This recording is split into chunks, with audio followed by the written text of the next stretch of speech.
straight to Labour. It's bad for John Major. Bad enough for the party to think about a new leader?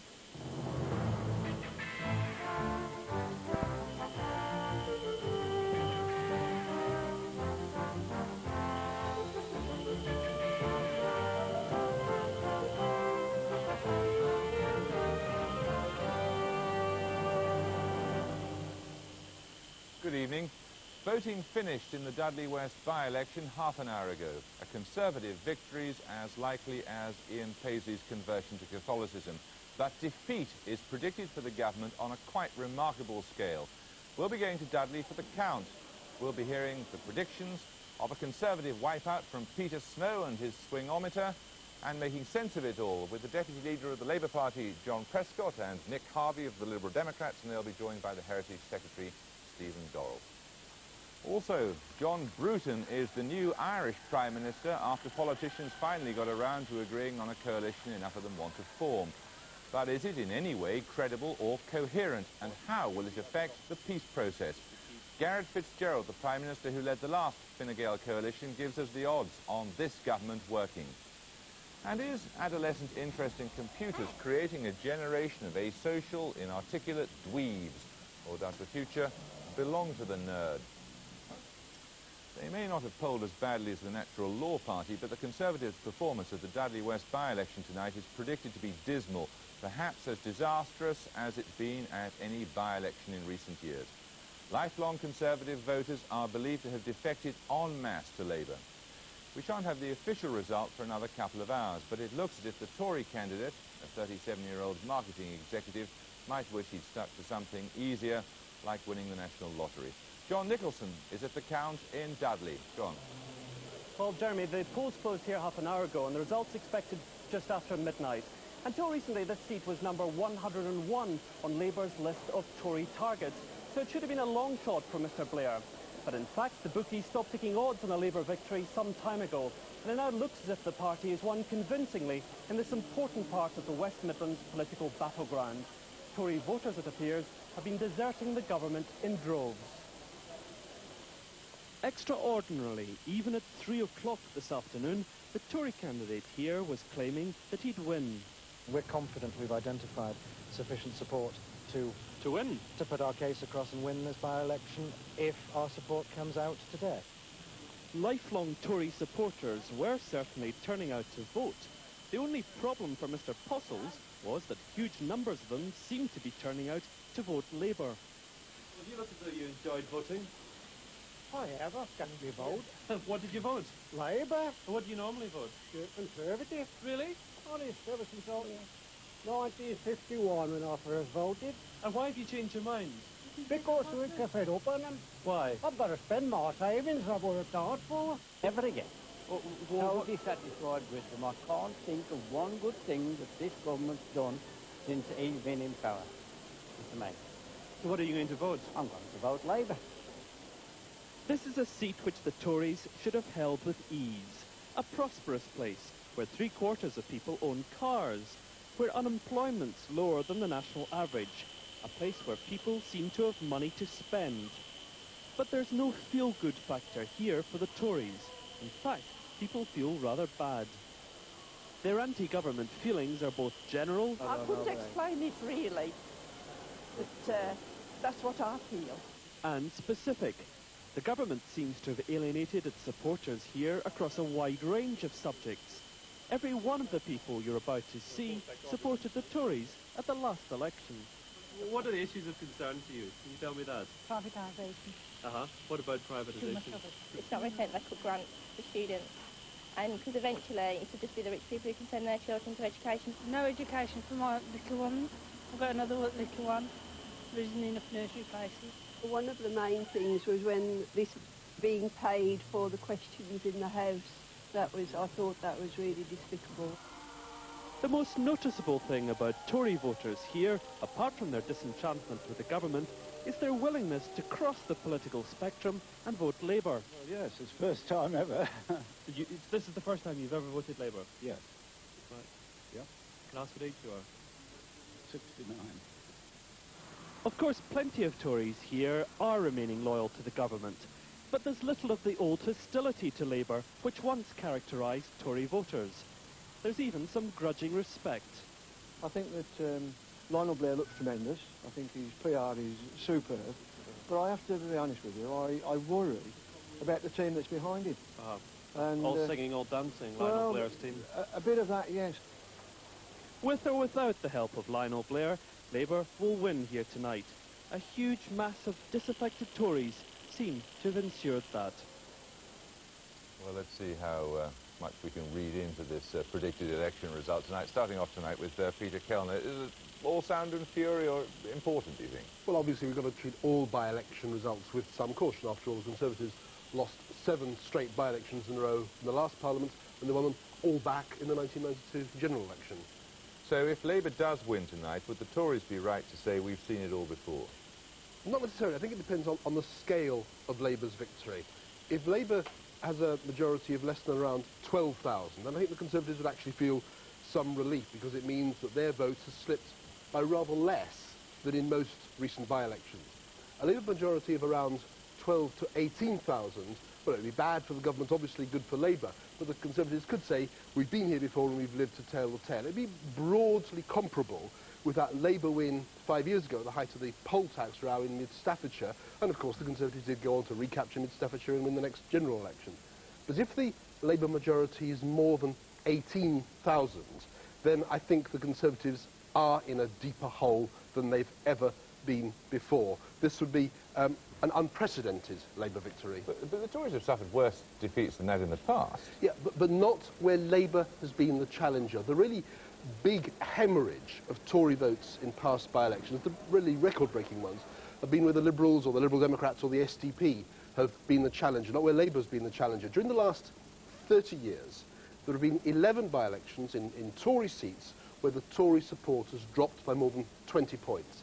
In all 11, the centre candidate, Liberal or SDP or whatever, either won or came a very close second. Labour, in all those contests, was out of it. Now, I think tonight, for the first time, we could see the Tory support going down by more than 20 points and basically switching straight across to Labour. And I think that really is quite worrying for the Conservatives, because it means that Conservative protest voters who in the past have gone to the centre but not gone all the way across now are going all the way across. They're not so frightened of Labour any longer. Now, this is the only parliamentary by-election tonight, but there are 1 or 2 other little local votes going on. Have you got any results from those? Do they indicate anything? Well, yes, Labour has been doing really quite well in the results we've had in so far. In Essex, it gained a seat that it didn't fight last time.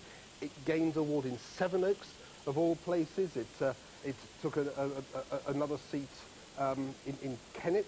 The Liberal Democrats have taken a seat off the Conservatives in Hampshire, and in 1 seat up in Suffolk, where the Labour just won from the Tories in the county elections last year. Labour has virtually turned that into a safe seat. So across the board, it does look, continuing bad news for the Conservatives, good for Labour. OK, thank you, Peter. Well, Peter Snow is with us tonight with his new improved swingometer. Peter, just talk us through this vote tonight. Right, Jeremy. Now, this Dudley by-election takes place against the background of the worst collapse in electoral support for a government in terms of public support in recent history.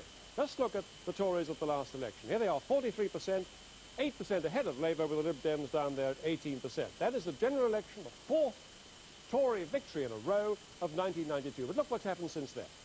Very soon after it, time of the devaluation of the pound, the position changes very dramatically. Then, by the local elections in 1993, a whole 18 months ago, Labour at 10% ahead, Lib Dems perking up a bit there in a local election. But then it went on and on and on for the Tories, right down there at a record low, 28% in the European elections 6 months ago. The Labour Party opening up to 44%, the Liberal Democrats down there at 17%. And the latest opinion poll, this is adjusted for any bias there is against the Tories, so in a sense it's the best picture the Tories can draw from the polls. 53% for Labour, a whole 37% ahead of the Tories, 27% ahead of the Tories down here on 26, and 17% there for the Liberal Democrats. And as Peter Kellner was saying, the real danger here is that here are the Tories at a long-term record low, and it's Labour, not the Liberal Democrats, who are up there as their opponents. Now, how would all that translate into parliamentary terms? Here's our swingometer.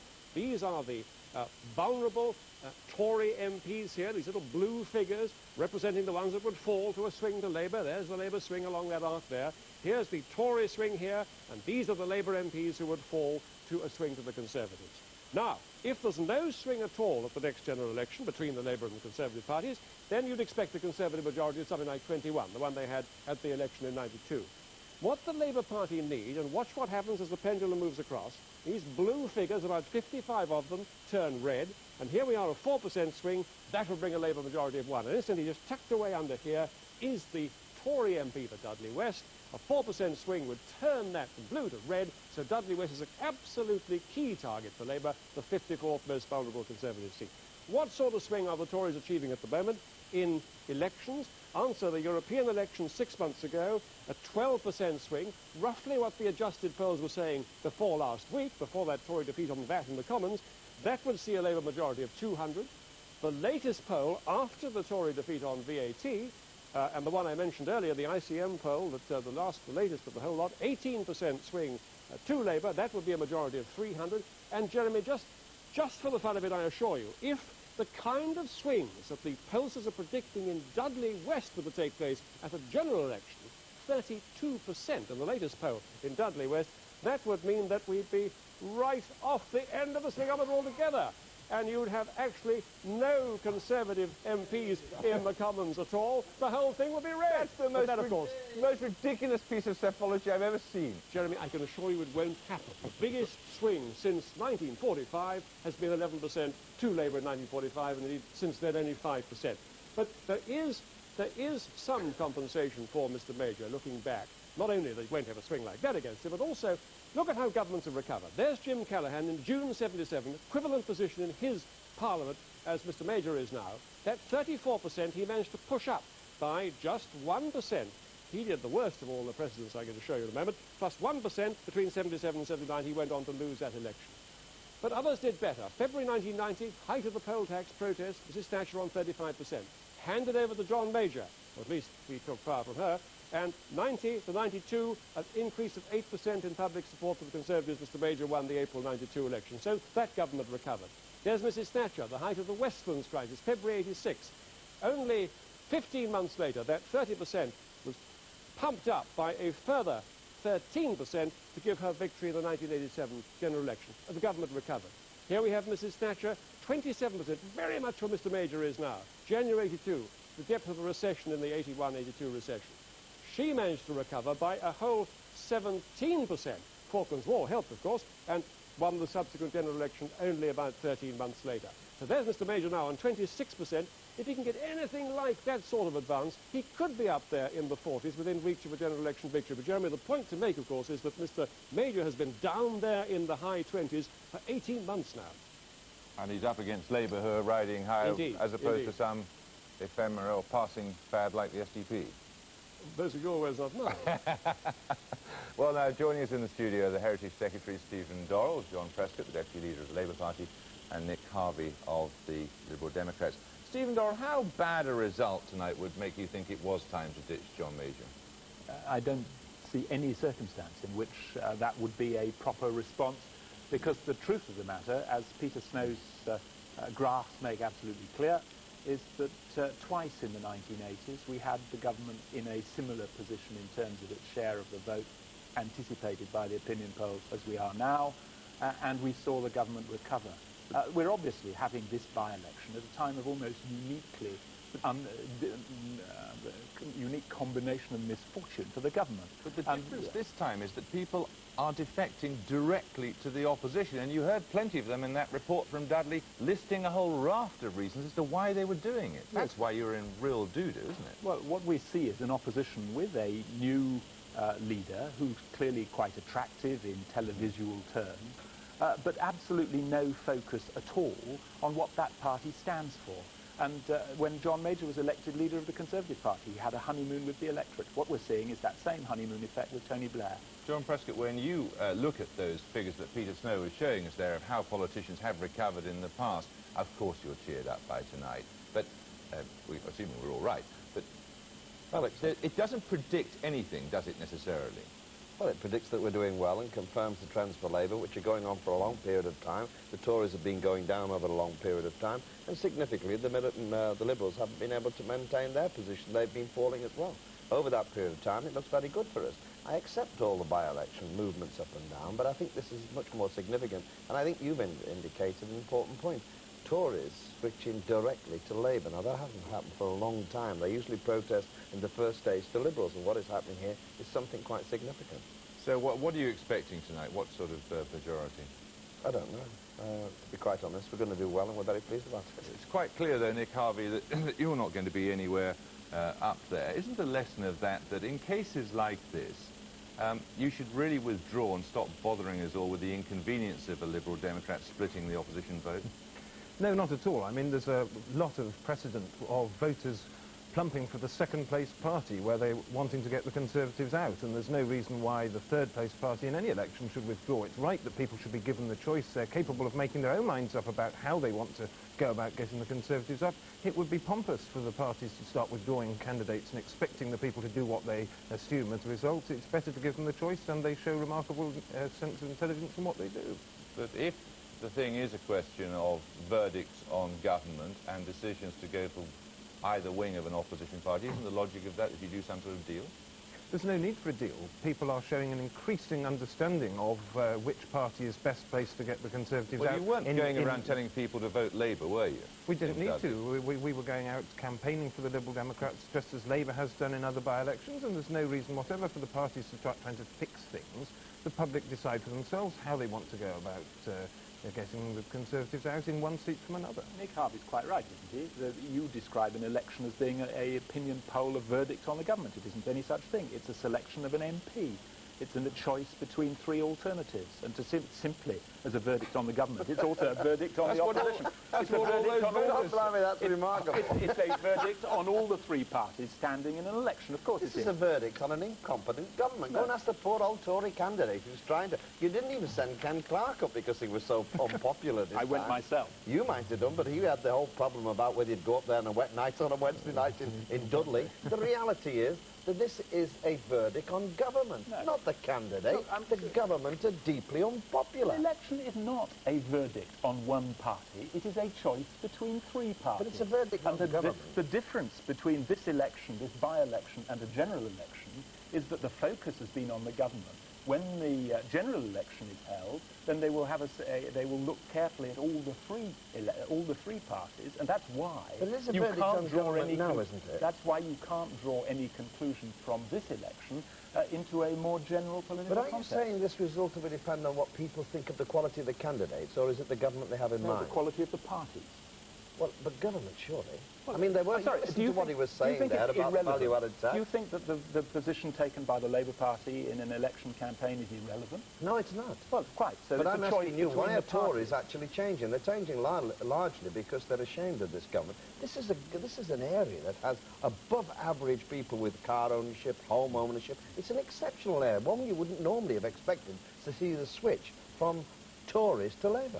I'm amazed this is a controversial view. I should have thought that a ballot paper with three candidates' names on it from the three parties presented a choice between three parties, not a verdict on the government. Don't you think they looked at Major and they looked at Blair and they thought, what an incompetent outfit, and I'm going to vote against them? God blimey. What for you would be a result you could live with tonight? A Tory victory.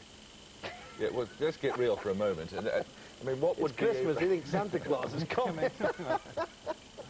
What would be something that would not be a disaster? Piano was saying, so 12, maybe 18,000 you could live with. I've already said, I'm expecting a disappointing result because the combination of the Blair honeymoon effect, the normal mid-term effect of the government, and the VAT vote, and the European rebellion, all of that is making a very, very hostile environment for the government. Of course that is true.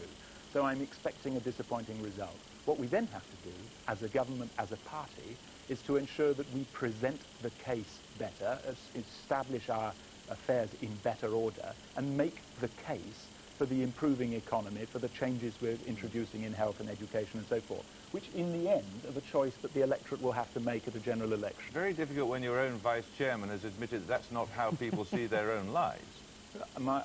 John Maple's memorandum, I think, has been praised quite widely for being an honest assessment of how people see us. What we need to do is to ensure that people's perceptions are in line with the reality of economic growth, of falling unemployment, of rising living standards, of improving health care, of improving education. But he said they don't believe you. No, he said the perception is different. Now, what we have to do... All right. And the what does that mean? Challenge, just for me who doesn't know much about language, what does that mean? The challenge, then, is for us to demonstrate that is unemployment rising or falling? Oh, you fiddle with the figures all the time. No, I can never believe anything that's being told about your figures. That's why Maple said they don't believe what we say, because you fiddle the unemployment What figures. is the unemployment figure that was published yesterday? 2.5 million. It was just a fraction under 3 million. You think that's a measure of unemployment in this country? I think that that's a measure of unemployment. It's a measure, I'll give you that. It's a Tory measure, and it's not true. And Mr Maple said you can't believe what they say, and that's why. And it's a falling measure. Surely the question is... enjoying all of this, Nico.